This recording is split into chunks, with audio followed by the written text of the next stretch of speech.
Alhamdulillahilladzi amara bil jihad li tamkinin nasi min ma'rifati rabbil ibad wa tadhhiril ardi minad dulmi wal kibri wal kasad. Asyhadu an la ilaha illallah wahdahu la syarikalah wa asyhadu anna Muhammadan abduhu wa rasuluhu alladzi la nabiyya ba'dah. Bapak-bapak, para sepuh yang dirahmati oleh Allah, alhamdulillah pada kesempatan ini kita semua bisa berkumpul bermuajahah dalam rangka melaksanakan salah satu ibadah yang tidak ada sunnahnya, yaitu thalabul ilmi, menuntut ilmu. Keutamaan orang yang menuntut ilmu, Allah tinggikan derajatnya. Kemudian termasuk kelompok orang yang didoakan oleh malaikat. Tentu saja kita sangat berharap dalam kehidupan itu kita perlu berdoa dan perlu doa dari yang lain. Cek sudah nama butuh doa jeung didoakeun. Pada kesempatan ini saya telah membuat satu judul, ya, seperti yang telah disebarkan, yang judulnya hadiah yang berwujud gratifikasi. Karena apalagi di musim-musim akhir tahun ini sudah sangat banyak sekali hal-hal yang berkaitan dengan hadiah yang tadinya hukumnya mubah, bahkan bisa saja sunnah, tapi nanti bisa jadi haram. Akhir tahun itu kan banyak perayaan-perayaan, bahkan ada perayaan di luar Islam yang tentu saja kita tidak boleh saling berbagi hadiah dalam hal itu. Kemudian ada juga di akhir tahun itu kenaikan tahun ajaran, kenaikan kelas, kelulusan. Di sana pun banyak sekali hadiah-hadiah. Kenapa? Nah, ini sebagai prolog saja. Kenapa hal ini sangat penting?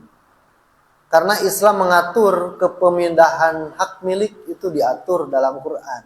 Diatur melalui syariat. Bahkan kalau kita lihat dalam ayat-ayat Quran tentang urusan kepemilikan, contohnya tentang harta, Allah mendetailnya begitu rinci, ya, tentang bagaimana hukum jual beli, ya, bagaimana hukum wasiat, waris, itu secara terperinci dalam Quran. Berbeda dengan ibadah yang lain. Contohnya kalau sholat, Allah perintahkan aqimus sholat, dirikanlah sholat. Tidak ada tata caranya sholat seperti apa. Nah, untuk urusan harta, maka dibuatlah oleh Allah langsung secara terperinci dalam Quran. Kenapa hal ini sangat penting? Karena Rasulullah mengatakan khairukum, yang terbaik di antara kalian adalah man waro'ikum, siapa orang yang paling waro itu paling hati-hati dalam bertindak, hati-hati dalam beramal. Jadi yang paling baik di antara kalian adalah yang mempunyai sifat kehati-hatian. Nabi Adam saja terusir dari surga bersama istrinya. Itu karena memakan suatu barang yang Allah haramkan. Satu pohon yang dilarang, kemudian buahnya dimakan. Saya kira tidak sampai 1 kilo Nabi Adam memakan buah itu. Berapa buah yang dimakan oleh Nabi Adam? 1 gigitan saja itu sudah bisa menjadikan bapak ibu kita itu terusir dari surga. Mungkin inilah makanya kita harus berhati-hati dalam kepemilikan hak atau milik, ya, dalam urusan-urusan materi terutama. Nah, di sini Nah, hadiah yang berwujud gratifikasi ini memang pada asalnya hukum memberi hadiah itu sifatnya mubah. Ya, mubah itu boleh. Atau bahkan bisa saja sunat untuk menambah jalinan kasih sayang, untuk menambah silaturahmi, kita saling memberi hadiah. Kemudian tentu saja nanti, tapi ketika hadiah itu menjadi tuntutan, hadiah itu berubah menjadi tuntutan yang harus ditunaikan karena ada kepentingan. Jadi harus memberi hadiah karena ada tuntutan satu kepentingan. Atau hadiah itu diberikan kepada petugas yang sudah seharusnya mengerjakan tugas itu. Jadi pekerjaannya dalam tugas itu. Kemudian kita beri hadiah. Semacam tip. Gitu ya. Atau mungkin uang komisi. Nah, bisa saja kan itu kelebihan dari pekerjaan yang dikerjakan.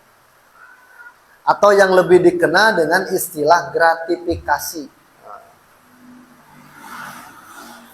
Nah,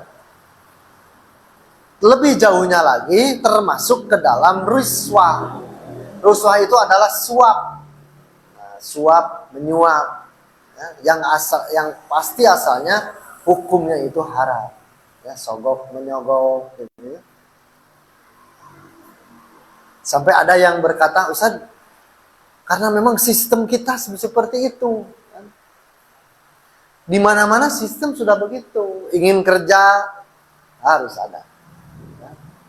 Kadang-kadang ada suatu hal administrasi, harus ada. Rasulullah mengatakan, ar-rasi wal murtasi finnar. Orang yang menyuap dan menerima suap, dua-duanya di neraka.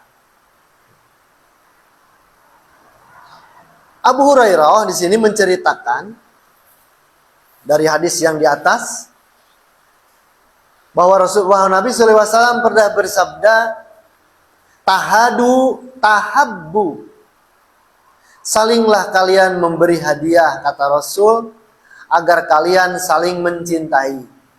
Silih pikannya upami orang silih di mata kalimat nauge wajan tapa'ala. Tahadu, saling memberi hadiah. Berarti diberi hadiah, dia balas. Nah gitu. Bertepuk. Nah bertepuk itu kan harus dua tangan. Kalau satu tangan itu tidak akan ada bunyi. Yang disebut bertepuk sebelah tangan berarti tidak masuk wajan tafa'ala. Tahadu, kalian saling memberi. Karena Rasulullah pun satu waktu beliau pernah diberi hadiah.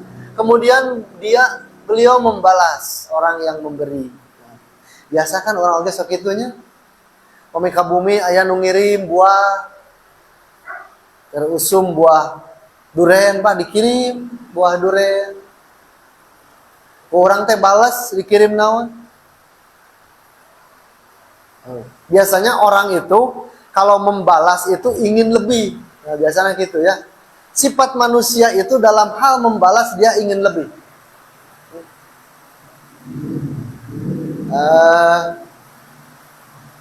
Kalau dulu ketika sekolah, misalkan dipukul oleh orang lain, kata gurunya pukul kembali. Biasanya orang yang membalas itu lebih sakit. Itu memang sifat manusia. Nah kita pun kalau dikirim hadiah, sifat kita itu ingin memberi yang lebih. Biasanya dikirim salak, wah kayak kirim ke orang balas rambutan. Dikirim apel, ganti ke orang balas ku duren. Kirim duren, balas naon? Duren buah balik balik. Oh durennya dua. Nah kan dia ingin lebih. Makanya muncullah sifat saling mengasihi. Nah ini Pak, salah satu tip ya. Orang tua itu doanya mustajab. Kita kan punya orang tua. Alhamdulillah kalau yang masih punya. Selama ada, manfaatkan. Kenapa? Karena doa orang tua itu termasuk doa yang mustajab. Bapak kita, ibu kita. Jadi ada kelompok salah suda'awatin mustajabatun. Ya, kelompok 3 kelompok yang doanya diijabah. Yang pertama, orang tua yang mendoakan anak. Orang tua itu bicaranya untuk anak yang sengaja dan tidak sengaja jadi. Hati-hati dengan ucapan orang tua. Nah, bapak saya pernah bilang, ingin doa orang tua itu tidak perlu diminta. Jadi lamun hayang didoakeun ku kolot, teu kudu dipentak, Pak, pangdoakeun, Mak, pangdoakeun, teu kudu, Pak. Kumaha atuh? Tapi berikanlah orang tua itu sesuatu yang bisa mengeluarkan doanya, gitu. Teangan karesep kolot naon, Pak? Gitu. Wah, doana murudul graso. Teu kudu, Pak, abdi pangdoakeun. Hese eta mah kadang-kadang didoakeun, kadang-kadang teu. Kita harus tahu orang tua butuh apa. Wah, orang tua teh resepna misalkan rokok jarum coklat. Si babah tinggal resep jarum coklat. Pangmawakeun sapak jeung kopina sekalian, Pak. Wah, doana murudul karasa, Pak.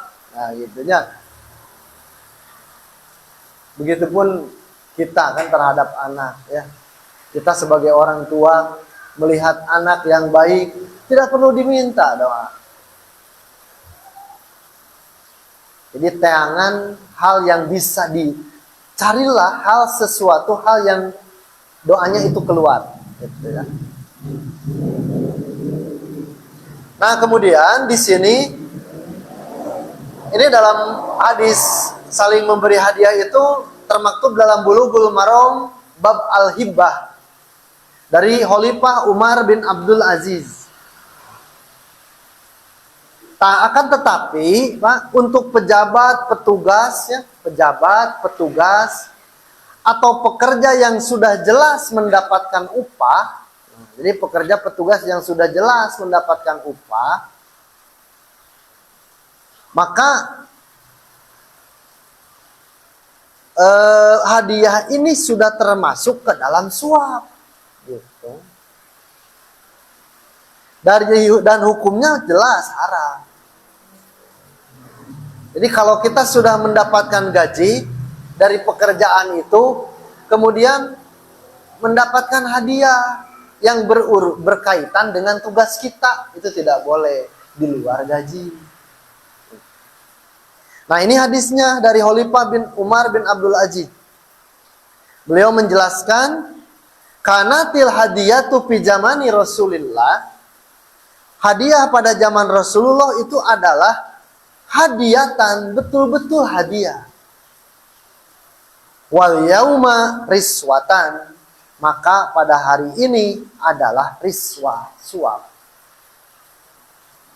Seperti para pejabat, ya, ada yang diberi dengan tugas-tugasnya karena memegang suatu kebijakan.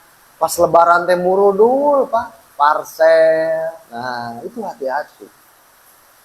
Apabila tujuan pemberian hadiah itu untuk tugas yang berkaitan dengan tugas-tugasnya, ini tidak boleh. Dalam riwayat Ibnu Sa'ad, nah ini salah satu contohnya, sebagaimana diceritakan oleh Furat bin Muslim, Umar bin Abdul Aziz ini mempraktekannya sendiri dalam kehidupan semasa beliau menjadi khalifah. Istaha Umar ibnul Abdul Aziz tufahu. Umar bin Abdul Aziz itu sangat menyukai buah apel. Falam yajid bi baitihi syai'an yastari bihi. Tapi dia tidak punya uang cukup untuk membelinya. Farokina ma'ahu fatalaqahu gilmana dairi bi'atyaqit tufah. Maka ketika dalam suatu perjalanan ada beberapa pemuda biara yang memberikan hadiah beberapa bungkus buah apel. Oh. Jadi khalifah ini kan sedang melaksanakan tugas, kan? Pemimpin melihat rakyatnya. Di jalan papangi jeung rakyatna, cenah Umar bin Abdul Aziz mah karesepna apel. Dibere wes sababaraha bungkus.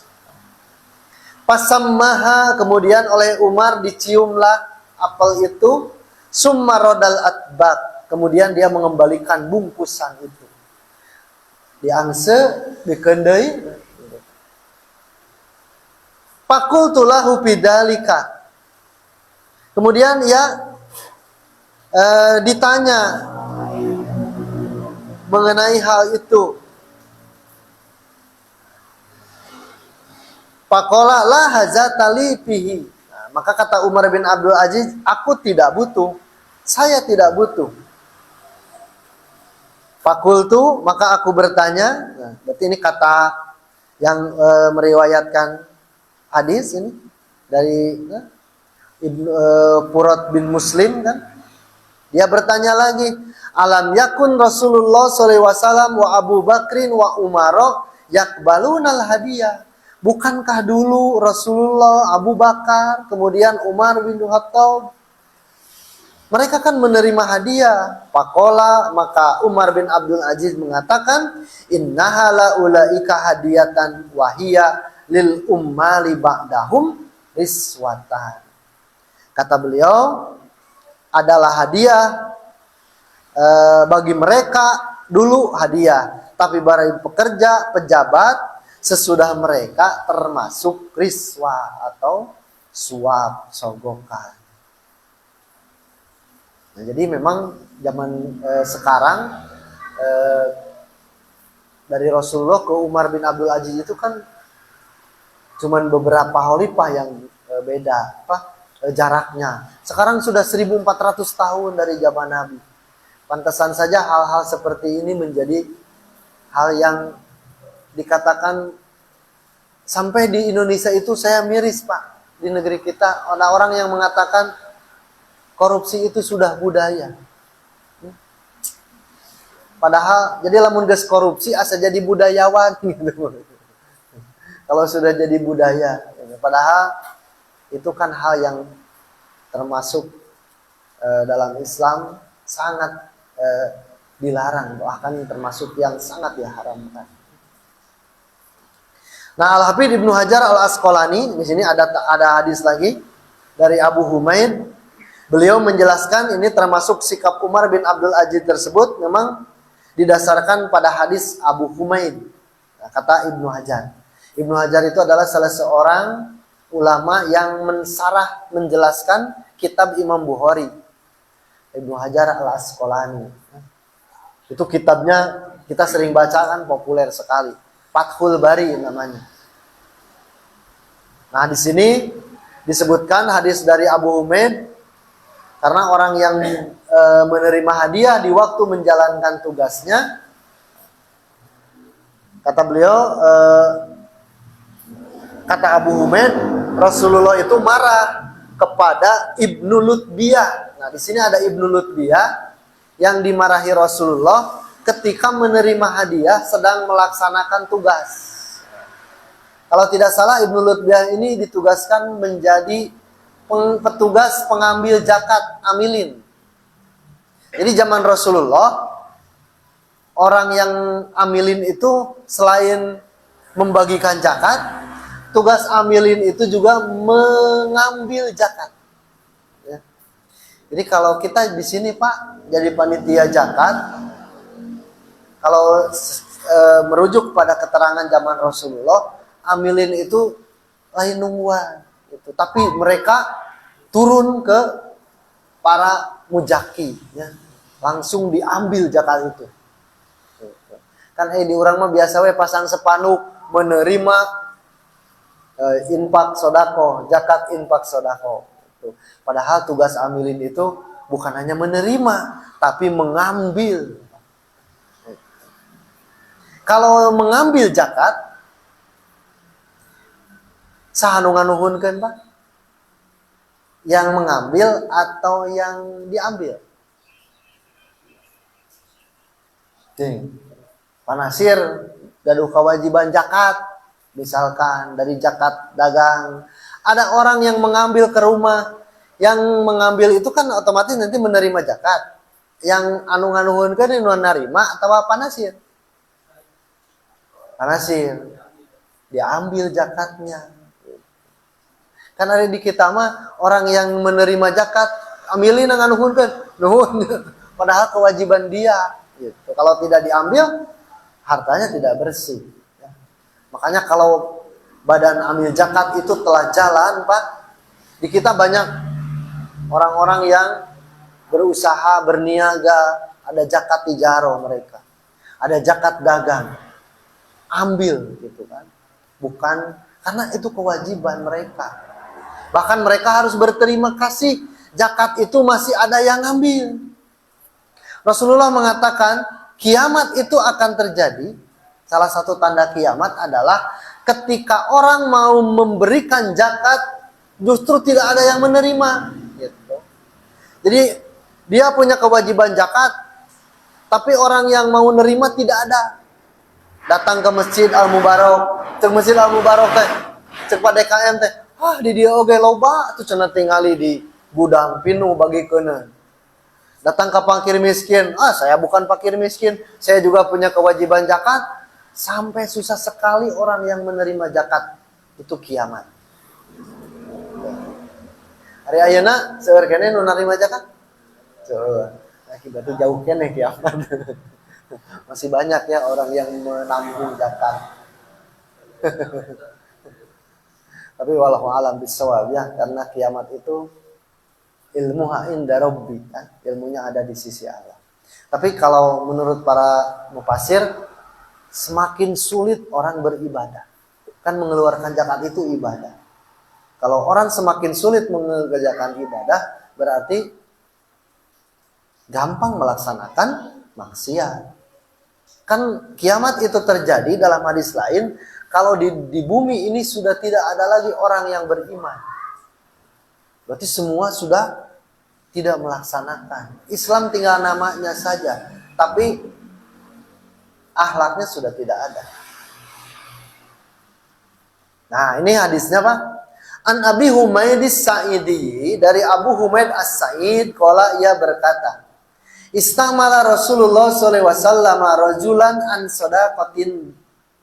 Rasulullah pernah menugaskan untuk mengambil zakat, seseorang untuk mengambil zakat Bani Sulaim.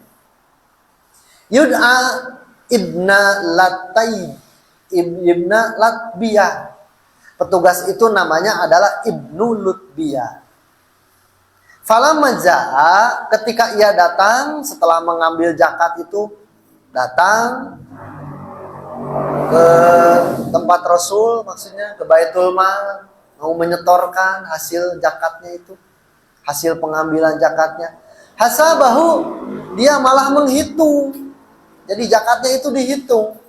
Qala hada malukum, ini hartamu. Ini harta Baitul Mal. Wa hada hadiyatun, ini hadiah. Jadi dia itu melaksanakan tugas, diberi hadiah. Karena mungkin orang yang memberikan zakat merasa terbantu. Tadi teh juga panasir nganuhunkeun itu. Aya nu nyanak zakat nganuhunkeun, kumaha nganuhunkeun anak? Dipaparin meureun aqua. Dipaparin hadiah we lah ya. Masina tuang gitu nya. Faqala Rasulullah sallallahu alaihi wasallam, maka Rasulullah berkata, "Pahalla jalasta fi baiti abika wa ummika." Kata Rasulullah, mengapa kamu tidak duduk saja di rumah ayah atau ibumu? Hatta ya'tika hadiyatuka in kunta shadiqan. Sampai datang hadiah itu kepadamu. Jadi muncak separi-paus nama tong aya hubungan jeung tugas neangan nyambil zakat. Cicing we di imah lamun bener itu nyaah mah cenah engke hadiah datang ka imah gitu. Jadi ujug-ujug aya maparin tos lami ieu teu pernah sareng babaturan sono urang cacanakan lah. Tah berarti itu mah karena aya rasanya mawa lauk misalkeun urang teh sakilo hayam hiji ka babaturan teh balik ti ditu di bahanan tahadu saling memberi hadiah ti ditu di bahanan domba pan batian nya kan biasa ngabalas mah sok hayang leubihnya itu mah kita pun seperti itu kan dengan saudara kan tidak ada urusan dengan pekerjaan. Maka kata Rasulullah, bukankah kamu duduk saja di rumah kalau memang hadiah ini tidak berkaitan dengan tugas-tugasmu. Berarti ini termasuk gratifikasi kan? Ya. Nah kemudian summa khotobana, maka Rasulullah kemudian berkhutbah. Khutbah itu menyampaikan pesan-pesan, wasiat-wasiat kepada para sahabat. Nah ini Pak, bagaimana khutbah Rasulullah? Pahamidallah, maka Rasulullah bertahmid. Oh ya, berarti Rasulullah itu khutbah tanpa mengucapkan salah, tapi langsung pahamidallah, Rasulullah bertahmid. Alhamdulillahilladzi nahmaduhu wa nasta'inuhu. Gitu kan? Wa asna alaihi, memuji Allah. Summa qala amma ba'du. Nah, kemudian dia mengucapkan amma ba'du. Amma ba'du itu artinya adapun setelah itu. Nah, kalau di sini ada para khotib mubalik, kalau berkhutbah, kemudian di tengah ada setelah tahmid itu ada ucapan tahmid kan? Kemudian syahadat kan, asyhadu alla ilaha illallah, bersahadat. Kemudian amma ba'du. Nah, catat Pak, kalau setelah kalimat amma ba'du, maka kesananya harus ada pak. Ya.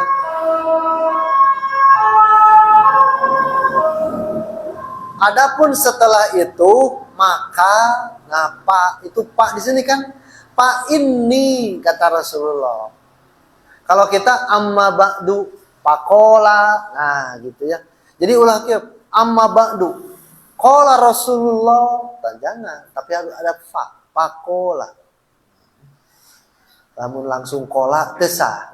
Kenapa tesa? Nanti susunan bahasanya rancu gitu ya. Makanya di sini pak ini. Nah, maka sesungguhnya aku kata Rasulullah astamilur rajula minkum alal amal. Aku telah menugaskan seorang laki-laki di antara kalian mimma walani Allah, yang telah Allah pun mewenangkannya, memberikan kewenangan. Fayatiya, maka ketika ia datang, fayaqulu hada malukum wa hada hadiyatun. Orang ini datang mengatakan ini harta kalian, ini hadiah. Uhdiyat li, yang diberikan kepadaku. Apalah jalasa fi baiti abihi wa ummihi. Kata Rasulullah, bukankah kalau mau menerima hadiah diam saja di rumah ibunya atau bapaknya, hatta ta'tiyahu hadiyatuhu, sampai hadiah itu datang kepadanya. Wallahi, kata Rasulullah, demi Allah, la yahudu ahadun minkum say'an bi ghairi haqqihi, tidaklah salah seorang di antara kalian mengambil sesuatu bukan haknya, illa laqiyallahu yahmiluhu yaumal qiyamati, kecuali Allah nanti akan dia akan bertemu dengan Allah nanti pada hari kiamat.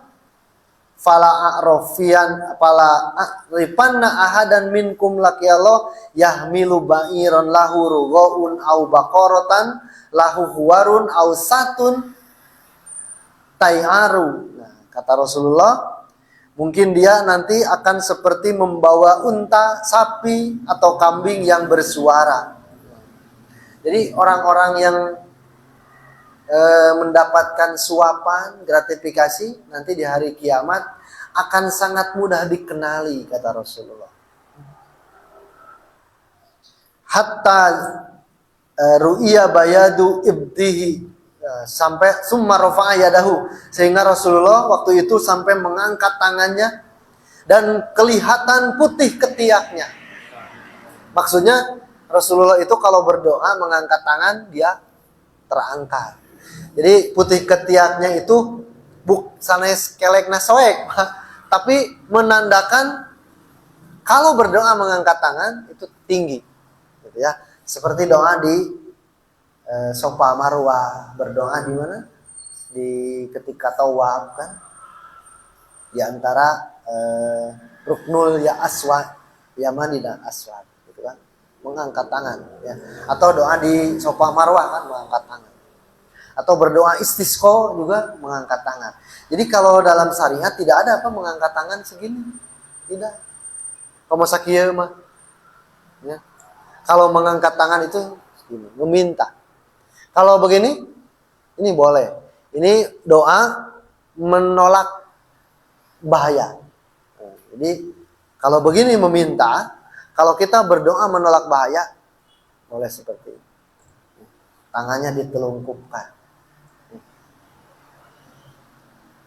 Makanya pernah viral kan di media sosial ketika artis ada yang berdoa begini, doa naon, justru itu syariat, betul, karena untuk berdoa menolak mara bahaya. Kalau doa meminta, tapi doanya terangkat. Ini tidak ada doa yang hanya sebatas lima kagok, anu di dia dukati mana, anu di dia kagok meren, ya tadi dia atau di dia, yang ini yang betul. Hatta kata Rasulullah, Allahumma hal balagtu basura aini wasami'a uduni. Kata Rasulullah, ya Allah, bukanlah sudah aku sampaikan, mataku melihatnya langsung dan telingaku mendengarnya langsung. Nah, hadis ini dengan tegas melarang setiap pekerja atau petugas untuk menerima hadiah pejabat. Inilah yang ditegaskan Umar bin Abdul Aziz. Meskipun Rasulullah SAW dan dua khalifah sesudahnya memang menerima hadiah, tapi zaman mereka itu hadiah. Tapi kemudian hadiah yang berdasarkan cinta dan kasih tadi. Sementara pada zaman Umar bin Abdul Aziz, semua hadiah yang diberikan kepada pejabat itu konteksnya adalah terkait dengan jabatan atau kepentingan. Jadi waktu itu juga sudah berubah. Kalau hadiah-hadiah zaman sekarang, nyaah atau napina apa?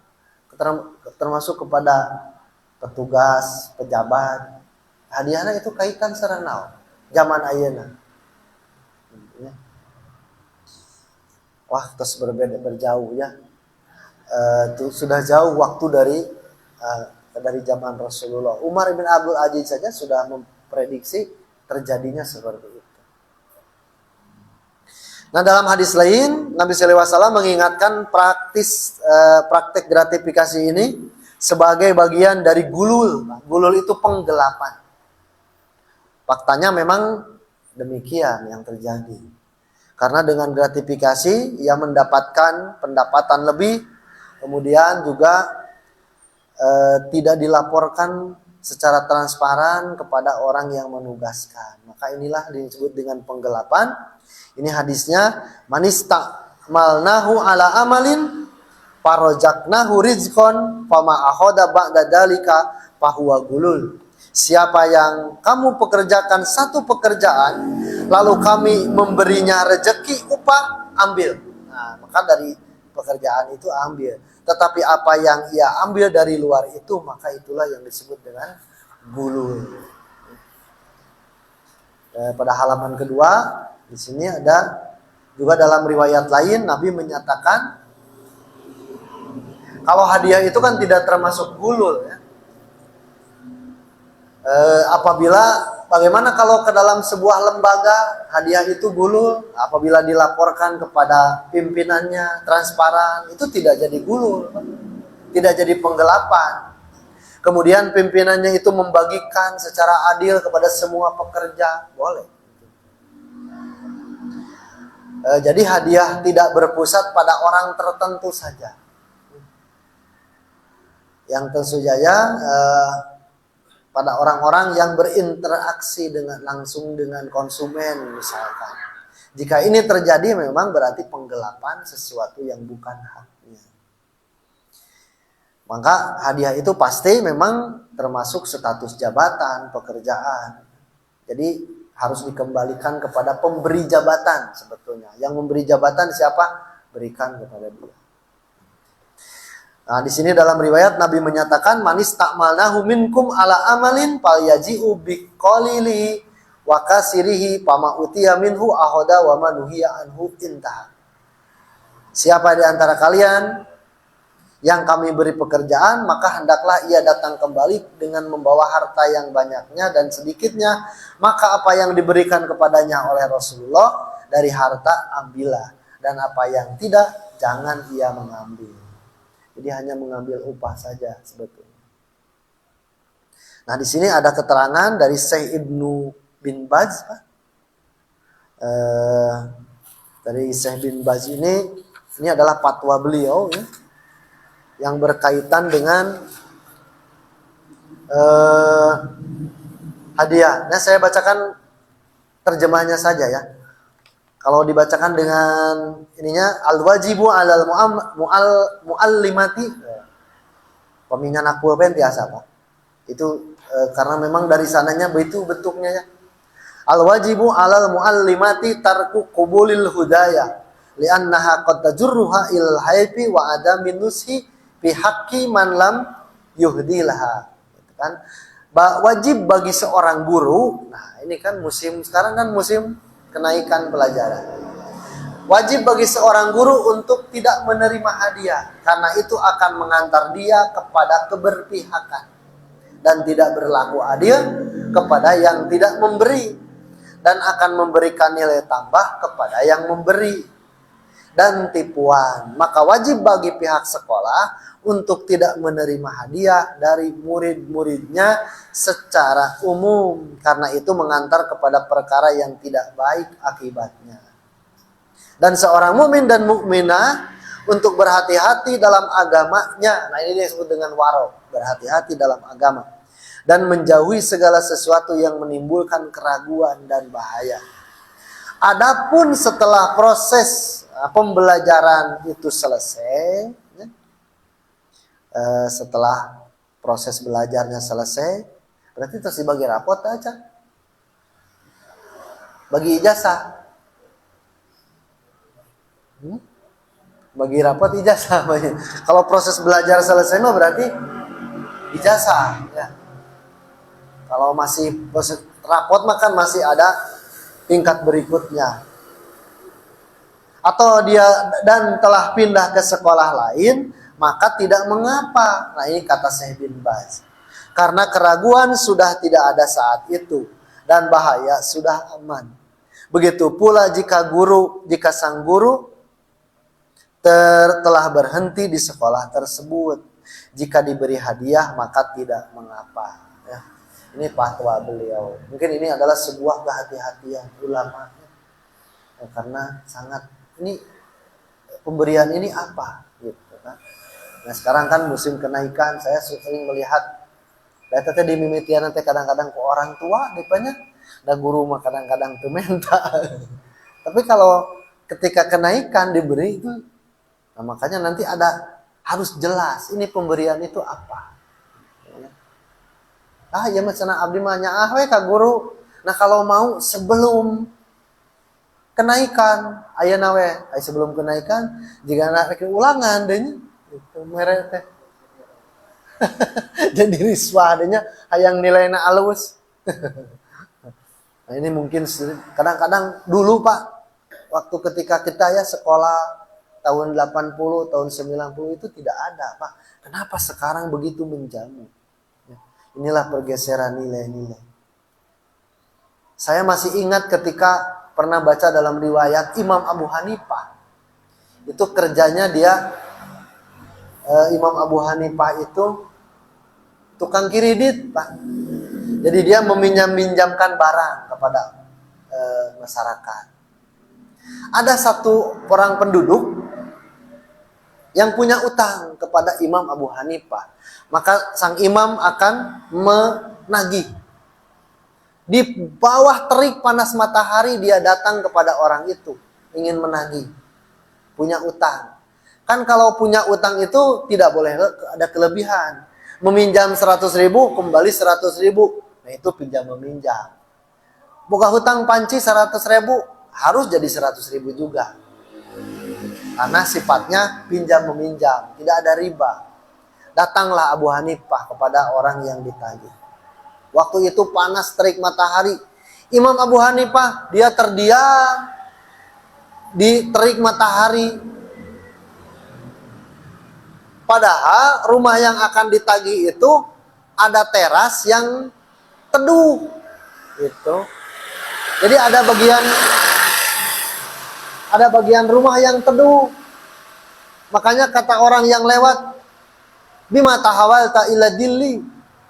Kata orang yang lewat itu, Imam, lain ngiuhan, kenapa engkau tidak pindah ke tempat yang teduh? Kata Imam Abu Hanifah, tempat yang teduh ini berasal dari genting orang yang akan saya tagih. Kalau saya berteduh di rumahnya, kata Imam Abu Hanifah, takut menjadi riba, kelebihan dari sesuatu yang dia tagih. Mun urang kumaha, hujan Pak rek nagih hutang, nu ditagih nanti aya soron we ngiuhan mah. Ngiuhan namanya. Imam Abu Hanifah itu sampai tidak mau. Kenapa dia sangat hati-hati? Kalau saya berteduh di rumah orang yang ingin saya tagih, jadi riba, jadi kelebihan. Hebatnya, kalau ulama-ulama dulu itu seperti itu, mereka sangat waro. Kalau guru saya mengatakan, kalau kamu memakai baju yang putih, memakai celana putih, jangan pernah duduk di mana saja.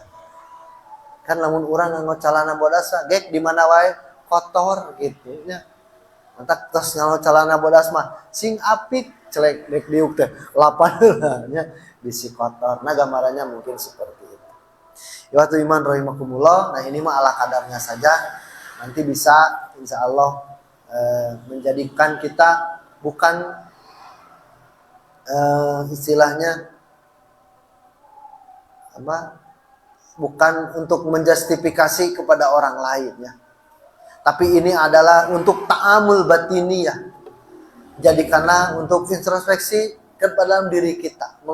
Bagaimana kita menghisab amal-amal kita. Menjadi lebih waro, menjadi lebih kehati-hatian dalam segala hal. Mungkin itulah yang bisa saya sampaikan. Mudah-mudahan ada guna dan manfaatnya. Rabbana atina fid dunya hasanah wa fil akhirati hasanah wa qina adzabannar. Aqulu qouli hadza wa astaghfirullaha li wa lakum. Wassalamualaikum warahmatullahi wabarakatuh.